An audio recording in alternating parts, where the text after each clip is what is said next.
Hello students, welcome back. Let's discuss the law of large numbers in a little bit more detail. By the way, here's a reminder of some properties of independent and identically distributed sequence of random variables x1 through xn.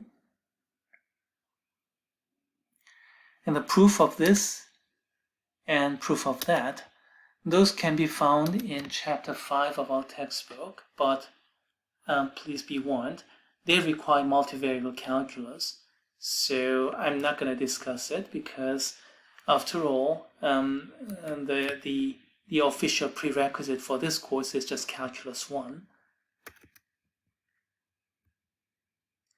Alright, if you're interested, you can go ahead with chapter 5 of our textbook.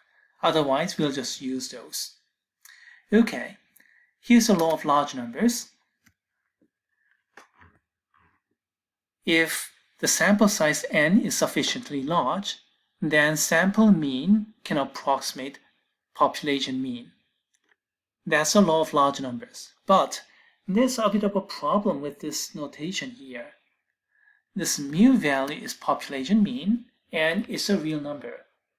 You see, if you have really humongous population, nobody measured it precisely yet. In that case, nobody knows what this mu value is, and therefore we are trying to estimate it through a sample, but it exists.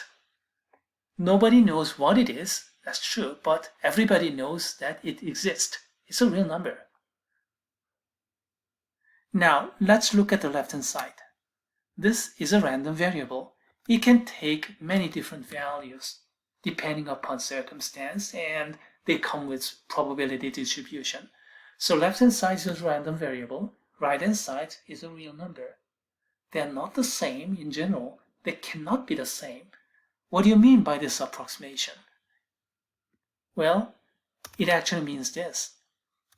The probability that they differ less than a certain error bound is very, very high. Or equivalently speaking, probability that they differ more than a certain error bound is very, very small for sufficiently large n. So n goes to infinity, then this probability goes down to 0. The difference between these two is bigger than a certain error bound. And of course, the other way around, the probability that these two are sufficiently close nearby is very, very high. So n goes to infinity, then as a limit, that probability goes to 1. So for example, if you roll a die many, many times, some millions of times of things like that, what is the average proportion of ace showing up? Your mu value is going to be 1/6. And then x bar is going to be your empirical trial, so it's going to be different. Each time you try, say each time you try 6,000 times, you're going to get something different. But you see, you can expect a difference between the two. The error is going to be relatively small. So error being less than, say, 0.1, for sufficiently many rolls, that probability is going to be really high. Less than 0.001, if you say different error bound, still, if you roll a lot more, then pretty surely you can assume the error is much smaller than that. So probability that you end up with the error smaller than that is very, very high.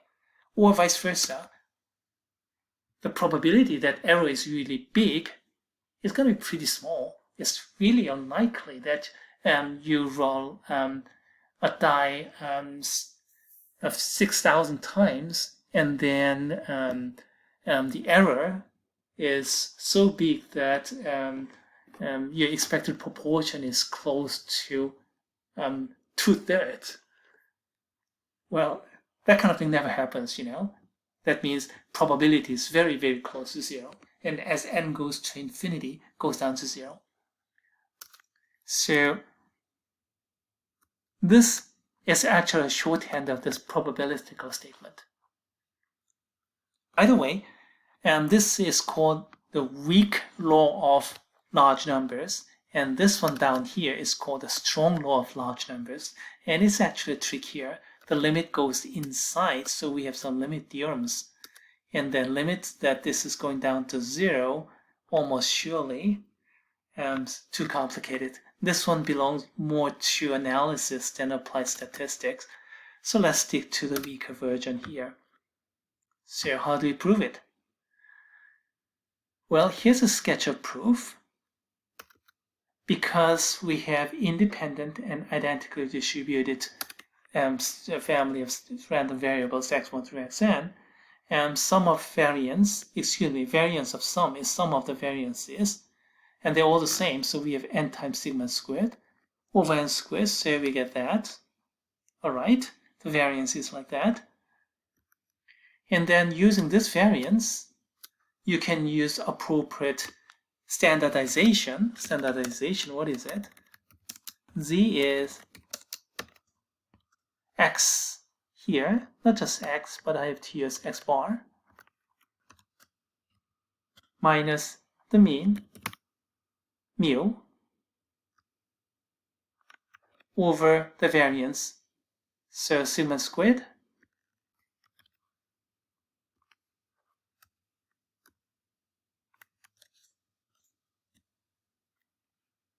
actually no, not the variance, I have to take standard deviation here, so take the square root of it, it has to be like this, normalize it, and then we can apply Chebyshev's inequality.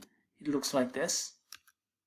If you normalize it, and then the normalized random variable taking a value k or larger is less than 1 over k. The proof of this you can find from Canvas exercise set number 5, problem 3. So I'll just leave it at that. And by the way, that is for summation version, for discrete version, and continuous version can be done through integral. That's a little bit harder, but we can do it. Maybe one day I write that kind of problem as homework set in exercise set 6 or 7, where we have continuous random variables. Anyway, this is called Chebyshev's inequality. It's well-known inequality, and we can just apply it here. Z squared is greater than k, and z squared is, this normalization squared, so that's greater than k. And then if you flip this to the other side, we get this. And then taking square root of both sides, we get that. So this inequality here, and this inequality in second, and this inequality in third, they're all equivalent. They're the same thing. So we are talking about same inequality, so same event. So same probability, and therefore same inequality. So probability is less than 1 over k. You see, this probability here, this left-hand side, and this left-hand side, they're all the same because we are talking about the same inequality and thus same event. And now, let's name this one as epsilon. Then you can solve for k. Then k, 1 over k turns out to be like this. And it's simple algebra, and details left to the students. The key is we have n in denominator. So that's going down to 0 when n is very, very big. The conclusion? The probability that error is greater than some error bound is going down to 0. You see, this thing is going down to 0. So if you flip that logic, the probability that this difference is within that error bound is going to 1. So that completes the proof of this law of large numbers, the weak version. And then now let's go to the next one here. And this is actually an application of the law of large numbers. You see, you have, instead of x1 through xn, we have this squared, and the next squared, and then all these.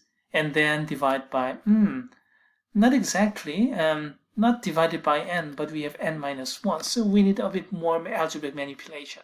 But still, it's an application of law of large numbers nonetheless. Okay, one of the key thing is, why do we have n minus 1 here, not just n? Okay, all right. So let's manipulate it a little bit. So this variance sample variance s squared, that's a random variable. It can take many different values. So here is the definition, and then let's use summation version for simplicity, and then break up this complete square. So we get this. So far so good.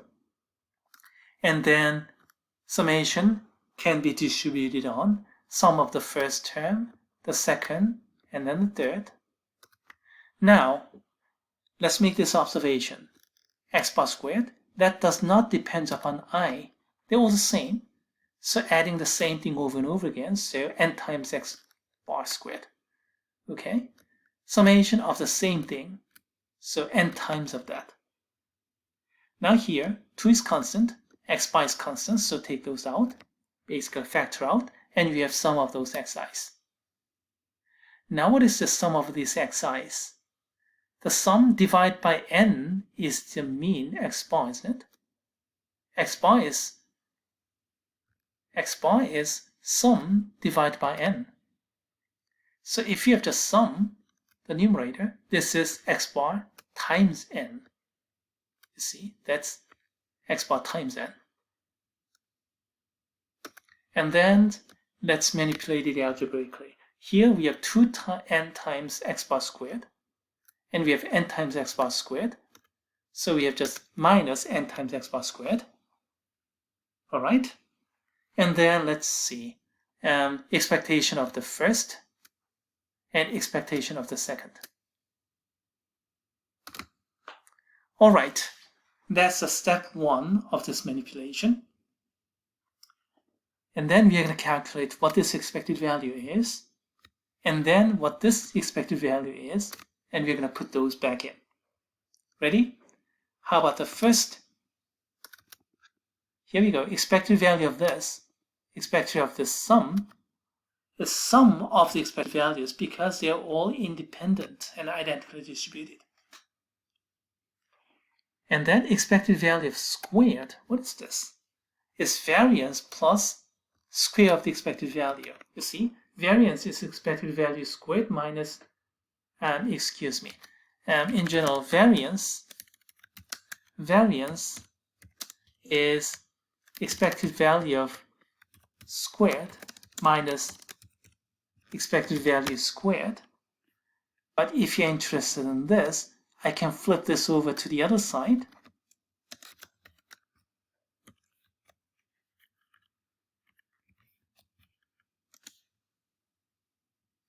Like this. And that's being applied to each xi. That's how we get that.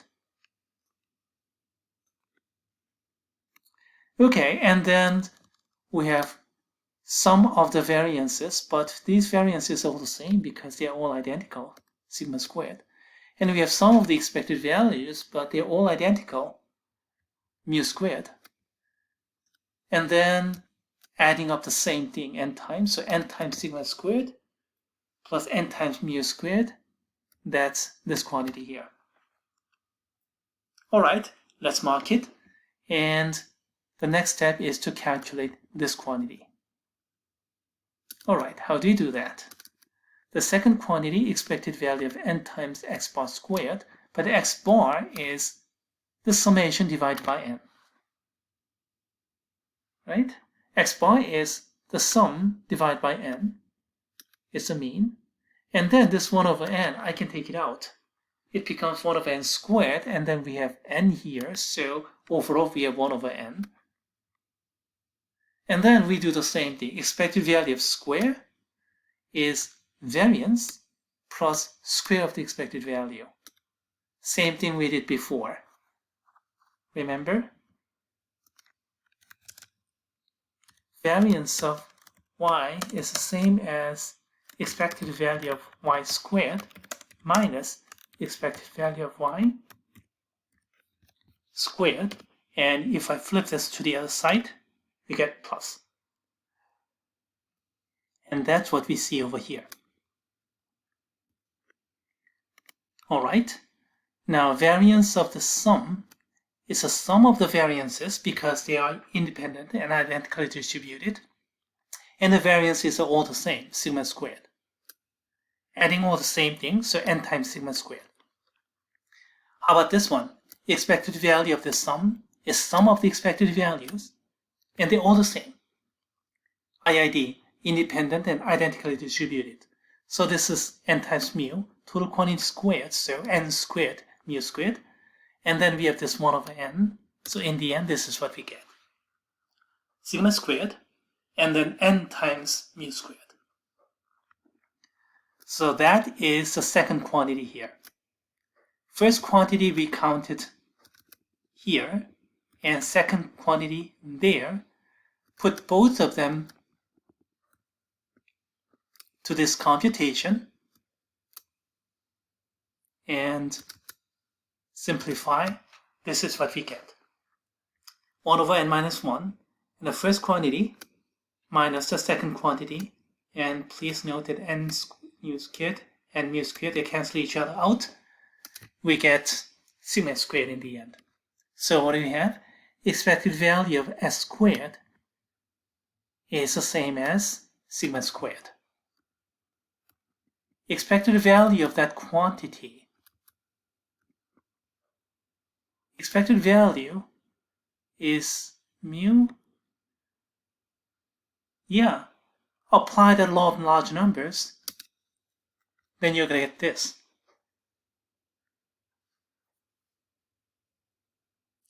So this proved not just this point estimation, but also why in the world we have n minus 1 down here, not just n.